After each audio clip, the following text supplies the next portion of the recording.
Est-ce que vous saviez que le FC Rouen et l'AS Angoulême ont déjà joué une Coupe d'Europe de football? Oui, oui, je parle bien de football et c'était la Coupe des villes de Foire, une compétition dont vous vous souvenez peut-être pas parce que c'est l'ancêtre de la Ligue Europa. Laissez-moi vous conter son histoire.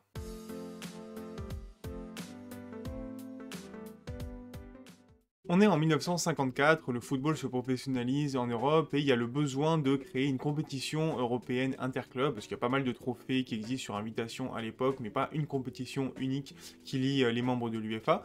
Et donc, les dirigeants de la FIFA qui vont proposer un projet de compétition à l'UEFA qui mettrait aux prises des villes accueillant des foires internationales de commerce, projet qui séduit l'UEFA à la base jusqu'à que un certain journaliste du journal L'équipe propose une autre compétition que va préférer l'UEFA, c'est bien sûr la Coupe des clubs champions européens, l'ancêtre de la Ligue des champions, dont je vous ferai quelques vidéos d'histoire un jour évidemment. Donc l'UEFA a jeté son dévolu sur la CCC, mais ça n'empêche pas la création d'une seconde compétition, la Coupe des villes de foire, sous l'impulsion de trois hommes. Le Suisse Ernest Thommen, vice-président de la FIFA, Ottorino Barassi, un Italien organisateur de la Coupe du Monde 38 en Italie, et bien sûr Stanley Roos, un Anglais, ancien arbitre secrétaire de la Fédération anglaise et président de la FIFA ensuite de 61 à 74. Et donc, soutenu par la FIFA, eh bien, la Coupe des villes de foire va voir le jour 2 mois après l'annonce de la création de la Coupe des clubs champions en 1955, et donc elle sera pas gérée par l'UEFA mais par un comité totalement autonome. Et l'idée c'est que seules des villes accueillant des foires internationales, on parle d'une centaine de potentiels candidats, puissent participer à cette compétition. Et donc lors de cette première édition en 1955, qui va d'ailleurs débuter pour l'anecdote avant la première édition de la Ligue des Champions, on a 12 villes représentant 8 pays différents qui vont y participer. Pas de France malheureusement, mais on a bien l'Angleterre, l'Autriche, l'Allemagne, la Suisse, le Danemark, l'Italie, la Croatie et l'Espagne. Alors attention parce qu'on parle pas de clubs participants mais de villes participantes parce qu'en général ça va être des sélections issues de clubs différents, je pense à Londres notamment où pas mal de clubs vont être impliqués. Et donc cette première édition elle est un petit peu chaotique parce qu'elle va déjà s'étaler sur 3 ans quand même pour essayer de coller au calendrier des foires internationales.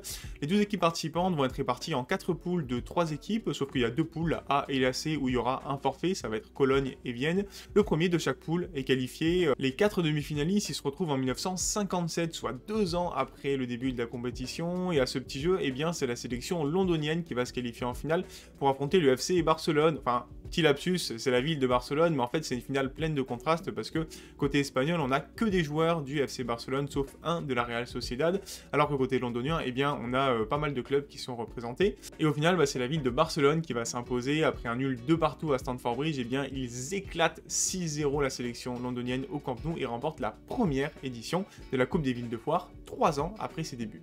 Dès la deuxième édition, qui va s'étaler plus que sur 2 ans, cette fois-ci, on a un format qui change totalement avec non plus 12 mais 16 équipes participantes, dont la première française, l'Olympique Lyonnais, donc en tant que club cette fois-ci, qui va d'ailleurs être le seul club français à participer pendant un petit moment. Le format donc passe à 16 équipes avec plus de phase de groupe mais une phase d'élimination directe avec des huitièmes de finale en aller-retour et match d'appui en cas de différence de but équivalente après les 2 matchs. Une deuxième édition qui va pas mal ressembler à la première en termes de résultats puisqu'on a une finale entre le FC Barcelone et Birmingham qui était l'affiche de la demi-finale de l'édition précédente, remportée à nouveau par le Barça, match nul à Birmingham et puis victoire au Camp Nou 4-1, donc pour un deuxième succès en autant d'éditions pour le Barça. D'ailleurs c'est assez marrant parce que lors de la saison 1959-1960, eh bien le Barça va participer à 2 Coupes d'Europe tout simplement. Il y avait la Coupe des villes de foire d'un côté et la Coupe des clubs champions de l'autre. Je vous montre quelques compos, il y a des joueurs qui ont vraiment participé aux 2 compétitions et c'est complètement fou je trouve pour l'époque. Au début des années 60, c'est lors de l'expansion pour cette compétition qui pour l'instant était pas mal dans l'ombre de la Coupe des clubs champions, mais qui va vraiment gagner en renommée et aussi en nombre d'équipes participantes. Il y a 16 équipes en 1961 pour la première victoire de l'AS Rome, 28 équipes en 1962 pour une finale 100% espagnole. À ce moment-là, on a quasiment plus que des clubs en fait, il y a très peu de villes qui proposent des sélections, on a Leipzig par exemple qui continue de le faire, mais c'est à peu près tout. On a 2 éditions à 32 clubs, notamment 63-64 dont je vous parle rapidement parce que c'est le Real Saragosse qui s'impose, et oui, petit club qu'on connaît juste pour faire l'ascenseur en Espagne aujourd'hui, et bien un petit club qui a 2 Coupes d'Europe quand même, soit autant que l'ensemble des clubs français, c'est pas rien, la Coupe des vainqueurs de Coupe 95, et donc la Coupe des villes de foire en 1964, et puis à partir de 1964-65, on passe à 48 clubs, un très gros format, plus de 20 pays représentés. À ce moment-là, les clubs français s'y intéressent vraiment, puisqu'on a aussi 3 clubs français par édition. Et en fait, si la Coupe des vainqueurs de Coupe a été créée il y a déjà quelques saisons, eh bien la vraie deuxième Coupe d'Europe à ce moment-là, c'est la Coupe des villes de foire. Et d'ailleurs, cette édition 64-65, elle est complètement folle à bien des égards, parce que 48 équipes, eh bien, ça marche pas très bien pour arriver à 2 en finale si on divise par 2 à chaque fois. Du coup, il y a 6 équipes qui sont qualifiées pour les quarts de finale après le 3e tour, et il y a un tirage au sort qui est effectué pour en qualifier 2 directement en demi-finale, c'était la Juventus et l'Atlético de Madrid, les autres ont dû passer par ce demi-quart de finale. Et au tour d'avant, justement, il y a le RC Strasbourg qui a posé un petit problème à l'organisation, puisque pour la première fois, il y avait égalité parfaite après 3 matchs, 0-0 à l'aller, 2-2 au retour, 0-0 après prolongation au match d'appui. Et donc la solution magique, tirage au sort, bien sûr, et à ce petit jeu, c'est Strasbourg qui s'impose et qui va sortir le Barça en Coupe d'Europe quand même, sacré exploit. Et pour les éditions suivantes, eh bien, le format, lui, il est réglé, puisqu'il y a une histoire de tour préliminaire qui est créée pour pas avoir à qualifier des gens au pif. Par contre, il va y avoir à chaque édition quand même des qualifications au tirage au sort. Je me dis que certains coachs aujourd'hui seraient peut-être d'accord pour retomber là-dessus, puisqu'apparemment les tirs au but c'est la loterie. Bah là, pour le coup, c'était vraiment la loterie. Enfin bref, passons. En 66-67, il y a une édition assez marrante aussi parce que les 2 finalistes ont bénéficié d'un tirage au sort. On a d'abord Leeds qui est passé au tirage au sort en quart de finale. Et en face, on a le Dynamo Zagreb qui nous a fait un parcours à la Côte d'Ivoire Cannes 2023 puisqu'ils vont passer au premier tour au tirage au sort. Au deuxième tour, ils vont passer au but à l'extérieur. Et en demi-finale, ils vont passer en prolongation.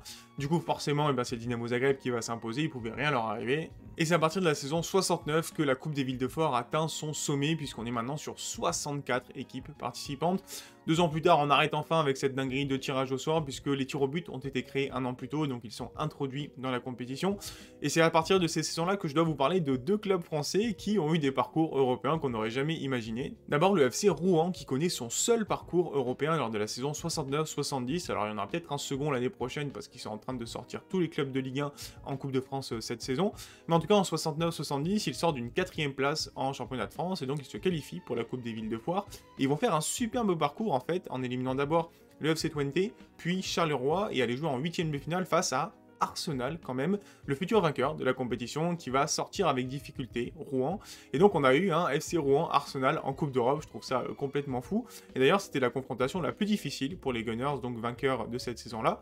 Rouen qui malheureusement va connaître un sacré ascenseur émotionnel puisqu'ils sont rétrogradés en Division 2 et perdent leur statut professionnel à la fin de la saison à cause de dettes trop importantes. Et alors que le FC Rouen est rétrogradé, on a un petit promu, l'AS Angoulême, qui fait aussi 4e du championnat de France et qui se qualifie pour la Coupe des Villes de Foire la saison suivante, 70-71.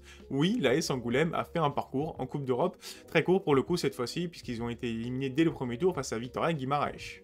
Et il se trouve que cette édition 70-71 remportée par Leeds, eh bien c'est la dernière de la Coupe des Villes de Foire, parce qu'en fait l'UEFA va demander à reprendre le contrôle de cette compétition, qui éclipse malheureusement sa nouvelle compétition, la Coupe des vainqueurs de coupe, et l'UEFA va tout changer, puisqu'à partir de maintenant on parle plus de villes accueillant des foires internationales, mais seulement des meilleurs clubs des pays associations de l'UEFA, et il y a le nom qui va changer aussi, ce sera la Coupe de l'UEFA, évidemment, compétition que vous connaissez un petit peu plus, dont je vous raconterai l'histoire un jour, mais ça c'est pour une autre histoire.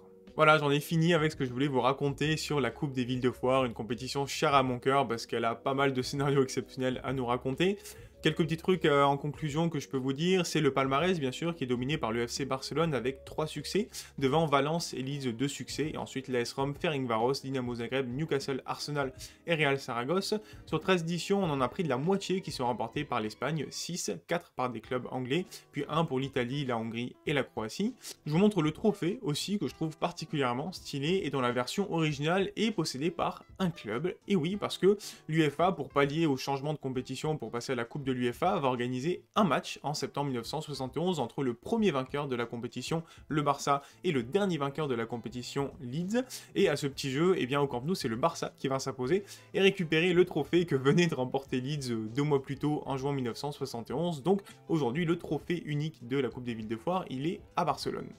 Et enfin, si cette vidéo vous a plu, comme d'habitude, n'hésitez pas à la liker, la commenter, la partager et vous abonner à la chaîne. Si vous avez soif de d'autres compétitions européennes un petit peu loufoques en termes de format et d'histoire, il y a bien sûr la Coupe Intertoto qui avait été créée en 1967, quelques années plus tôt, et dont je vous ai raconté l'histoire dans une vidéo que je vous mets en description avec mes autres vidéos sur les compétitions. Et en attendant, je vous souhaite de belles semaines de compétition européenne, longue vie à la Coupe des Villes de Foire que j'aurais bien voulu revoir un jour, et je vous dis à très bientôt pour parler foot. Ciao ciao.